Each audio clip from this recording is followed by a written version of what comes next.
Hello hello එයි බූරුවෝ යකෝ ඔය සද්ද ගීත කලා තාත්තට ඇහුනොත් එම තෝගේ තට්ටේ බලයි හොඳේ එයාගේ නෙවෙයි තට්ටේ බලන්නේ අපේ ඒ කෙකුන්ට මයික් එක දුන්නා කියලා හරි ඉතින් ආයෙ විස්තරේ ආතල්ල කරන්නේ කරේ කවිය අයියේ නේ අනේ මටත් කවියක් කියලා දෙන්න කියන්න දැන් ඇති අපි ඔය සෙල්ලම නවත්තමු නේද දැන්නේ මට තේරුනේ ඈ එදා මේක අඬ හිටිය ගීතිකාගේ ප්‍රශ්නට එනං ඈ අයියෝ ඒ බලහන්කෝ දැන් ඉතින් උඹ ගැනත් දැනගත්තනේ මිනිස්සු නෝන්ඩි හතයි අනේ උඹ කටවහගෙන ඉඳා හෙලෝ බුලත් කටේ බුලත් මොකද කරන්නේ හරි ඉතින් දැන් සොකරි කෙනෙක් කියන්නද මං අගෙන ඉන්න හෙලෝ නොනවරුනි මහත්තුරුනි බුලත් හපය අමතනවා හලෝ බුලත් හපය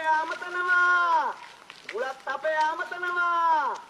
නොනවරුනි මහත්තුරුනි අනේ මාමේ පොඩ්ඩක් ඉන්නකෝ ගීතිකා දැන් මොකද්ද ප්‍රශ්නේ? නෑ කවඩියා ගීතිකාගෙන් යාළු වෙන්න අහලා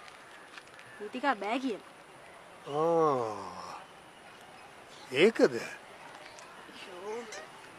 දැන් ගීතිකා ගිහින් මොනෝ කරයිද දන්නේ නෑ එපා වුණත් මට ඕනෑ වේවි නාවත් ඔයාට පෞසිදු වේවි උඩ පැන්නොත් බිම වැටෙන්න වේවි බුලත් අපය මේ කියන්නේ මං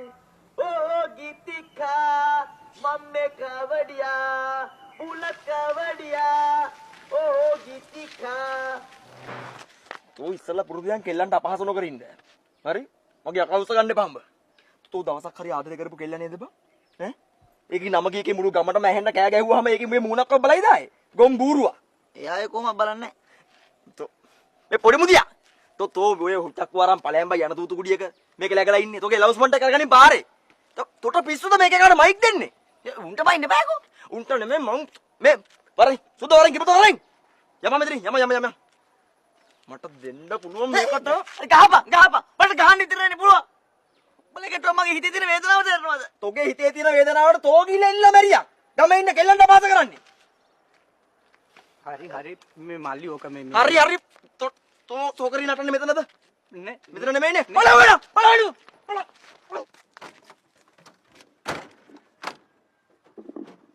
සරා මේ අද වගේ හොඳ දවසකවත් උඹේ ඔය හිතේ තියෙන කේන්ති එනවා ගනින්කෝ බං නෑ මල පයින්නවනේ මුදලාලි මේ කරන වැඩත් එක්ක මුට සිත්තුල මන මාලකං ඇය ළඟගෙන පානකං